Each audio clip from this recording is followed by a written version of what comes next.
ಇವಾಗ ತಾನೇ ಮೇಲ್ಗಡೆ ಯೋಗ ನರಸಿಂಹ ಮತ್ತು ಭೋಗ ನರಸಿಂಹನ ನೋಡಿಕೊಂಡು ಹೊರಟ್ವಿ. ಕೆಳಗಡೆ ಜಿಂಕೆ ಪಾರ್ಕ್ ಇದೆ, ಉದ್ಯಾನವನ. ಅದನ್ನು ನೋಡಿಕೊಂಡು ಸೀದಾ ತುಮಕೂರಿಗೆ ಹೋಗೋಣ ಅಂತ ಪ್ಲ್ಯಾನ್ ಇರುವಂಥದ್ದು.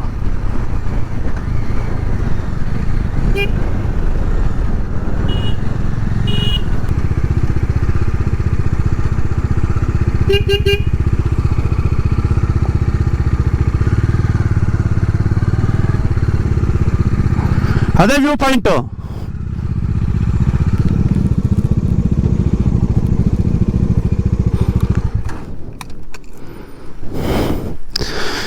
ಇಲ್ಲೊಂದು ವ್ಯೂ ಪಾಯಿಂಟ್ ಇದೆ, ಅದನ್ನು ನೋಡಿಕೊಂಡು ಇಲ್ಲಿಂದ ಹೊರಡೋಣ.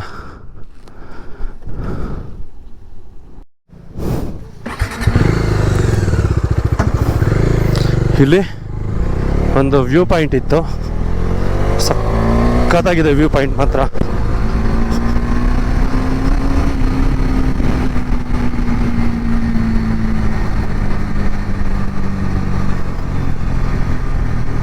ಅದನ್ನು ನೋಡ್ಕೊಂಡು ಹೊರಟ್ವಿ. ಇಲ್ಲಿಂದ ತೋರಿಸ್ತೀನಿ ನೋಡಿ, ಅಲ್ಲಿ ಜನ ನಿಂತಿದಾರಲ್ಲ, ಅದೇ ವ್ಯೂ ಪಾಯಿಂಟ್.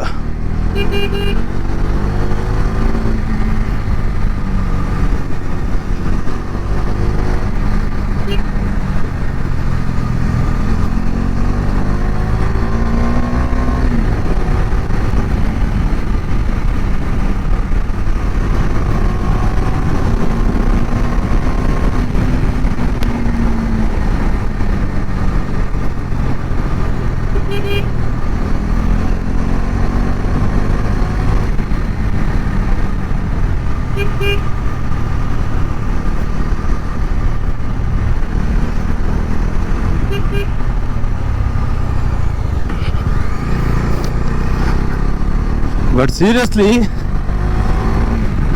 ಇದು ಗಾಡಿ ಓಡ್ಸೋಕೆ ಮಾತ್ರ ಸಖತ್ ಮಜಾ ಕೊಡ್ತಾ ಇದೆ. ಇದೊಂದು ಸ್ವಲ್ಪ ರೋಡು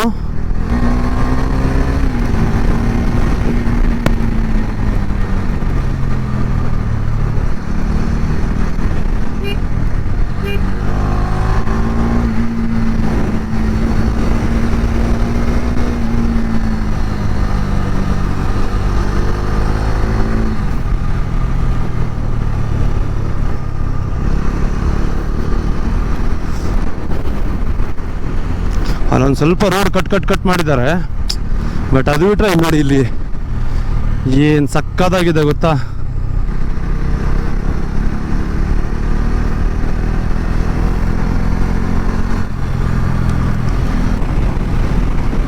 ನಿಜ ದೇವರಾಯನ ದುರ್ಗ ಇಷ್ಟೊಂದು ಸುಂದರವಾಗಿರುತ್ತೆ ಅಂತ ನಾನು ಖಂಡಿತವಾದ ಕನಸು ಮನಸ್ಸಲ್ಲೂ ಅಂದ್ಕೊಂಡಿರಲಿಲ್ಲ.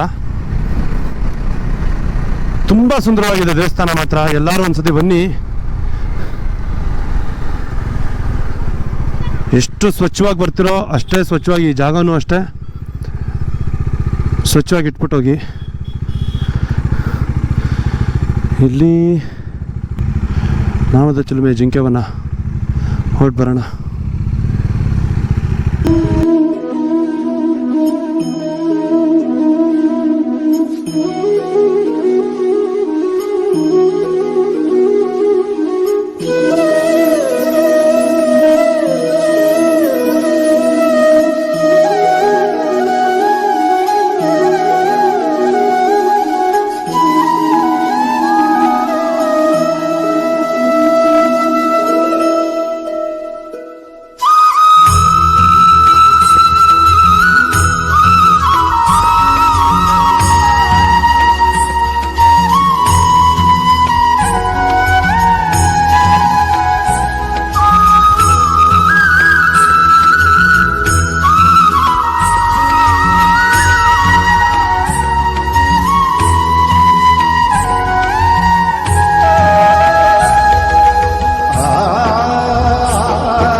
ಅಲ್ಲಿ ಜಿಂಕೆ ಪಾರ್ಕ್ ನೋಡ್ಕೊಂಡು ಹೊರಟ್ವಿ.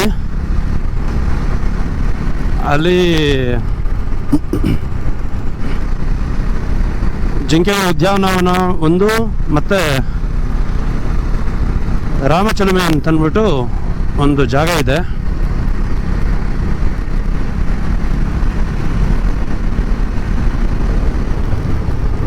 ಶ್ರೀರಾಮ,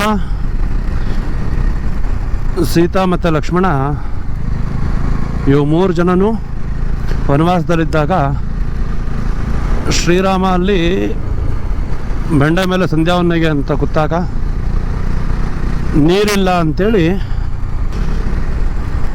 ಆ ಬಂಡೆ ಮೇಲೆ ಬಾಣವನ್ನು ಹೊಡೆದಿದ್ದಂತೆ. ಹೊಡೆದಾಗ ಅಲ್ಲಿ ಒಂದು ತೀರ್ಥ ಉದ್ಭವ ಆಯಿತು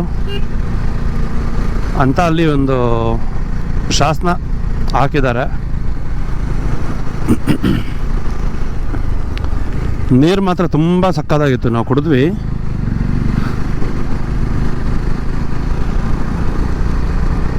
ನೀರು ತುಂಬ ಚೆನ್ನಾಗಿದೆ.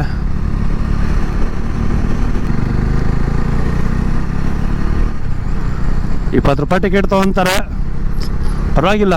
ಅಲ್ಲಿ ಸುಮಾರು 100 ಜಿಂಕೆಗಳಿತ್ತು. ಅವನ್ನೆಲ್ಲ ನೋಡಿಕೊಂಡು ನಾವು ತುಮಕೂರು ಕಡೆ ಹೊರಟಿದ್ದು. ಇಲ್ಲಿ ಲೈಟಾಗಿ ಮಳೆ ಬೇರೆ ಶುರು ಆಗಿದೆ.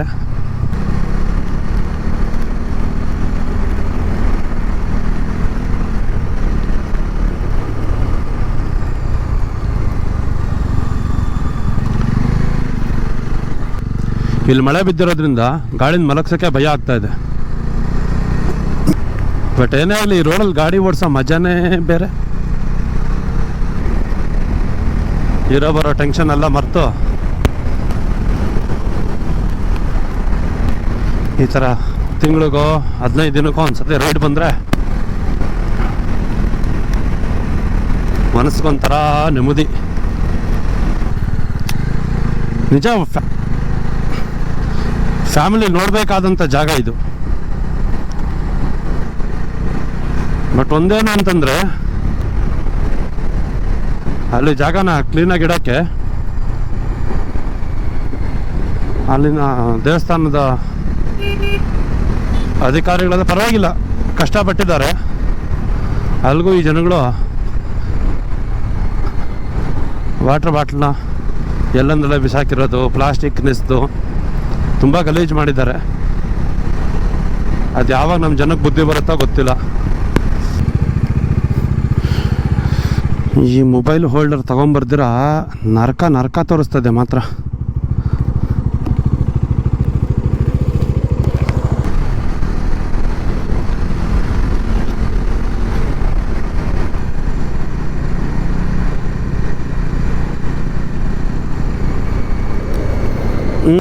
ಇಲ್ಲಿ KP ರೋಡ್ ಎಲ್ಲಿ ಬರುತ್ತಣ್ಣ? KP ರೋಡು ಒಂದೇ ನಿಮಿಷ ಇರಿ.